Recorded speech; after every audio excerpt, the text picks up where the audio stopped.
He said if you're a marginal or mid-level player like a Kyle Korver, who would never be a number one option, but he's a great shooter, obviously you're going to be somebody that benefits from the presence of LeBron James, who has the ball in his hands. He's the ultimate decision maker as well. But if you are a superstar and you believe that you're worthy of number one status and number one stature, not only playing with LeBron do you have to sit there and look at the ball be in his hands, but you also have to play the role of spectators sitting around waiting for him to make those basketball decisions. And if you're an elite player, you might not want to do that. And I'm saying from a basketball perspective, factually tell me what is wrong with that statement. But didn't KD do exactly that by going to play with Steph Not Curry? at all, because it's entirely different playing with Steph Curry and Klay Thompson. Those are elite shooters. But if you look, Draymond's handling the ball sometimes, Steph is handling the ball sometimes. There's a myriad of individuals, Sean Livingston, there's a myriad of individuals who are handling the basketball, plus their movement without the basketball, their selflessness. You don't see guys playing the role of spectators. But with LeBron, that might be different.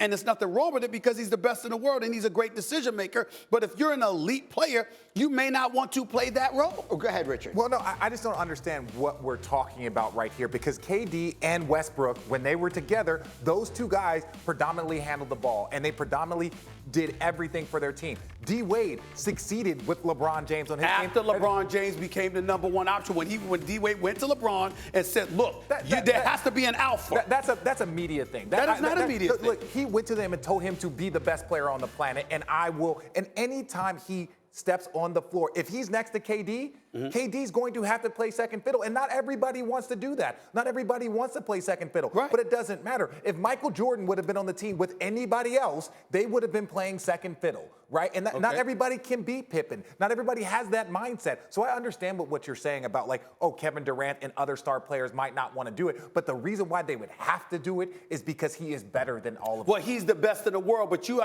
and this is where you're being disingenuous, because I know you know your basketball, and I know you very well, Richard Jefferson. You're not going to get away with this. You know there's a difference between a Michael Jordan, a Kobe Bryant, and a LeBron James from this perspective. They're professional scorers. Give me the ball, I'll finish the job, I will close. That's not always LeBron's mentality. No. LeBron has been a playmaker from his days in high school. So as a result, LeBron, being the basketball savant that he is, knowing mismatches, knowing what mismatches to create, he's the kind of person that will sit up back and set up a situation that will best facilitate things for the team, but sometimes that doesn't work best for that penultimate superstar or that secondary superstar right there. That's the point. But you want to say a basketball savant. You don't think that LeBron knows how to adjust his game? You don't think he knows, okay, if Kevin Durant needs to handle the ball, if Jimmy Butler or Kawhi Leonard need to handle the ball, you don't think he knows how to adjust his game? Can I answer that with a question? You can answer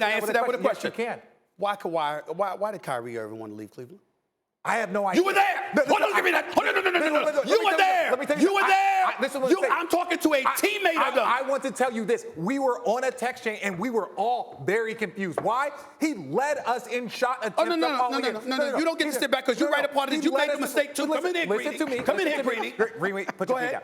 Listen, that's your desk. You do what you want. This is what I'm going to say. He led us in shot attempts. He led the team in shot attempts. He took the final shot in Game 7. I agree. He had 4. We don't know why. The reason why was because there was a trade. There was a trade, and Kyrie believed that, oh, wait, you guys want to make me the villain? You guys want to say that I need to be traded? That's what it is? I'm the problem here? That's why he wanted to leave. Once he found out that he was on the trade block and a trade almost went through, once he found that out, he was like, I was gone. I never wanted to come back there. Well, first of all, once again, you're being disingenuous, and I'm going to catch you in it because you're talking about shots. I mentioned nothing about shots. Well, you said, why did he want to leave? I asked the question, but the reason it was a rhetorical question because I know the answer. The fact of the matter is Kyrie Irving also wanted the ball in his hands. He wanted to prove that he can run a team. He wanted to prove that he could be a playmaker because it was already established that he was a scorer. You know that as a fact because you were his teammate. So the point is, if you're on the floor with LeBron, who's the best in the world, nobody has the luxury of being able to do that. I'm not faulting LeBron from this.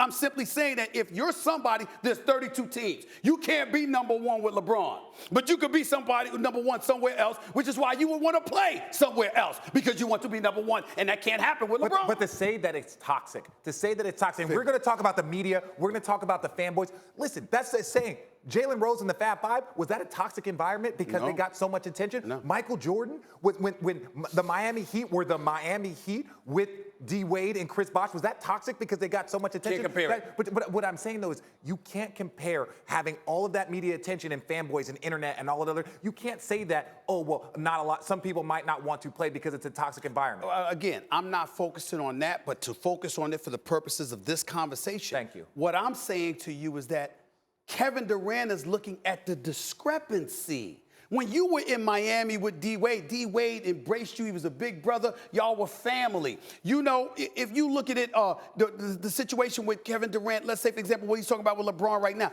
he views it, and I don't think it's accurate, but he views as LeBron being such here. I think that LeBron James gets more than his share of criticism. Yes. But Kevin Durant sat up there and said, media fawning over and fanboys. So obviously he has a different view of it. He has a sensitive I don't think view. it's accurate in that He has regard. a sensitive view. Michael Jordan literally had a book called The Jordan Rules. The rules are different when you are the best. When you are the greatest and you are the best for a long period of time, the rules not necessarily don't apply, but the rules are different. But I think we're saying the same thing because the Jordan rules somewhat, I mean, Sam Smith, the great sports writer in Chicago, he wrote a lot about Jordan. And he wrote the book. The point is, it was somewhat critical of Jordan. I believe LeBron is criticized more than enough. Yeah. But evidently, Kevin Durant doesn't think that.